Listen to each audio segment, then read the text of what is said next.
Hello students, in the last discussion we have discussed about the verb agreement with nouns.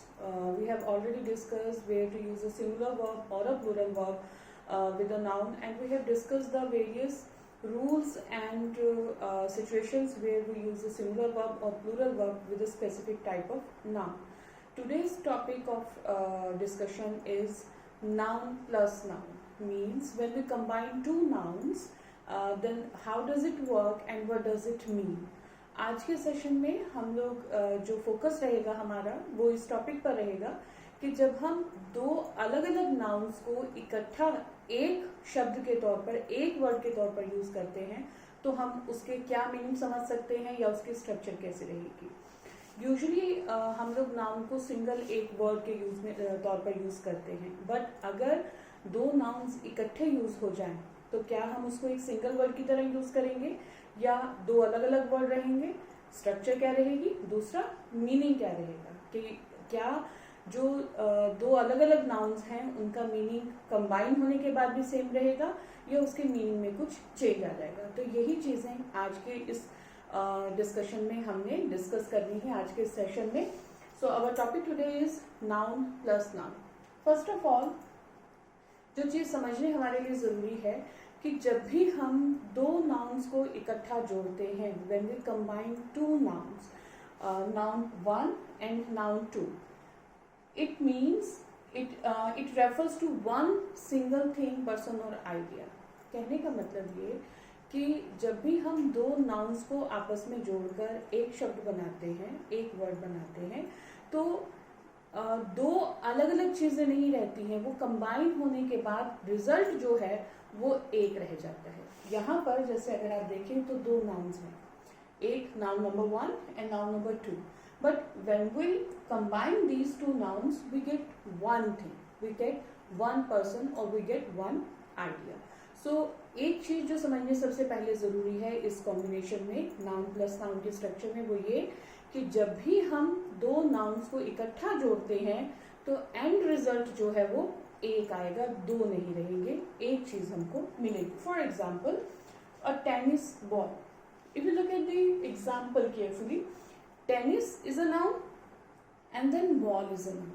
दो अलग अलग nouns हैं हमारे पास, but when we combine tennis plus ball it becomes tennis ball. अब देखिए यहाँ पर एक जो चीज समझनी जरूरी है, टेनिस बॉल, यह नाउन प्लस नाउन, ठीक है, बट इसके कॉम्बिनेशन से हमें एक वर्ड मिल गया जिसको हमने कहा टेनिस बॉल. अब अगर हम इसको अलग अलग करके समझें, अगर हम इसको सेपरेटली समझने की कोशिश करें तो इनके मीनिंग जो है वो डिफरेंट होंगे. कैसे? टेनिस अगर हम अकेला देखें नाउन नंबर वन, तो टेनिस का मतलब क्या है, tennis is a name of a sport. फिर ball, ball is a noun. Ball can be any ball. It can be cricket ball, it can be tennis ball, it can be football, it can be any ball. But when we combine tennis plus ball, it becomes a tennis ball. A tennis ball means we are talking about a specific kind of ball that is used to play tennis. या tennis ball सिर्फ एक खास किस्म की ball बन गई जो tennis खेलने में यूज होगी. आप हर बॉल को टेनिस बॉल नहीं कहेंगे, it becomes a specific kind of noun. तो स्ट्रक्चर देखेंगे तो रहेगा तो पार्ट ऑफ स्पीच ये भी नाउन ही. A tennis ball is again a noun, but it's a combination of two nouns with a different meaning. Means when we add noun plus noun the end result we get has a different meaning. इसका meaning जो है वो different हो जाएगा. वैसे ही income tax. Now again if you separate them, income is one thing, income is one noun and tax is another, but when we combine these two nouns we get income tax. So income tax is a specific type of tax जिसको आप किसी और tax के साथ compare नहीं कर सकते. इसी स्पेसिफिक रूल को ध्यान में रखते हुए अब नेक्स्ट चीज समझिए. if we take the example again, tennis ball. Now in this structure, in this word, we have two words, tennis and ball, right? But tennis act as adjective, means the first word acts as an adjective and the second word act as a noun. No doubt दोनों words जो है वो noun है, structure wise या part of speech का we are not talking कि tennis जो है एडजेक्टिव बन गया, नहीं, बट यहाँ पर एडजेक्टिव की तरह यूज होगा, यह एडजेक्टिव का काम करेगा। शब्द नाउन ही है लेकिन काम क्या करेगा, एडजेक्टिव का। और एडजेक्टिव क्या है, एडजेक्टिव उस वर्ड को कहते हैं हम जो हमें नाउन की क्वालिटी बताने में हेल्प करे। अब अगर आप इसी लॉजिक को यहाँ भी समझें, अ टेनिस बॉल, टेनिस अगर मैं कह रही हूँ कि एडजेक्टिव है, बॉल की क्वालिटी को बता रहा है, बॉल को स्पेसिफाई कर रहा है, तो टेनिस बॉल मतलब टेनिस में इस्तेमाल होने वाली बॉल। तो tennis means the first word of the noun, जो कंपाउंड नाउन है ये, तो the first word will act as an adjective and the second will act as noun.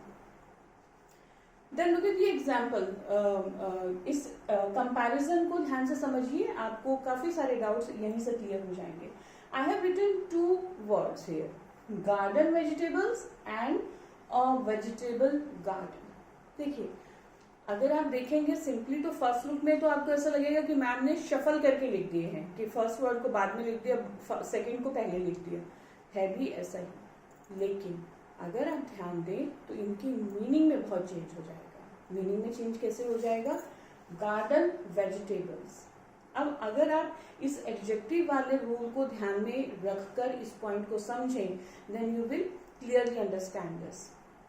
Garden vegetables means garden is an adjective and vegetables noun. So एक ऐसा garden जहां पर क्या उगाया जाती है, वेजिटेबल्स।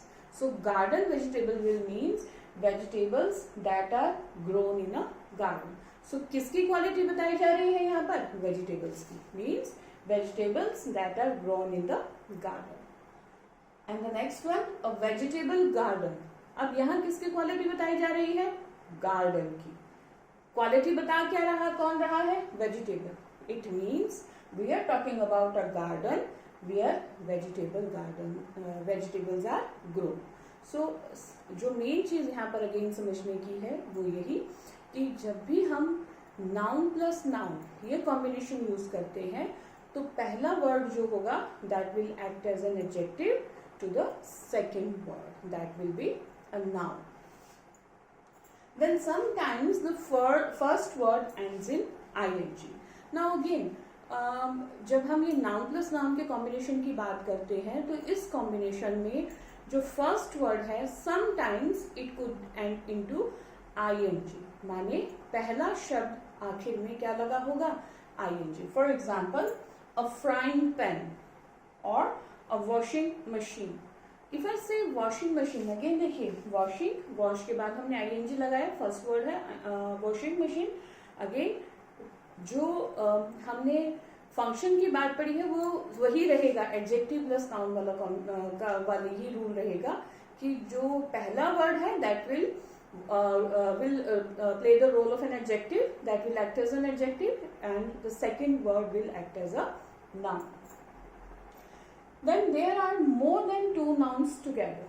अभी हमने जितने भी रूल्स समझे उसमें हमने 2 nouns के कॉम्बिनेशन की बात पढ़ी कि वहां पर we are talking about 2 words that are combined and we get a new word that has a different meaning. अभी तक हमने ये डिस्कस किया, but in the last point I am saying that कि sometimes it is possible that there could be more than 2 nouns.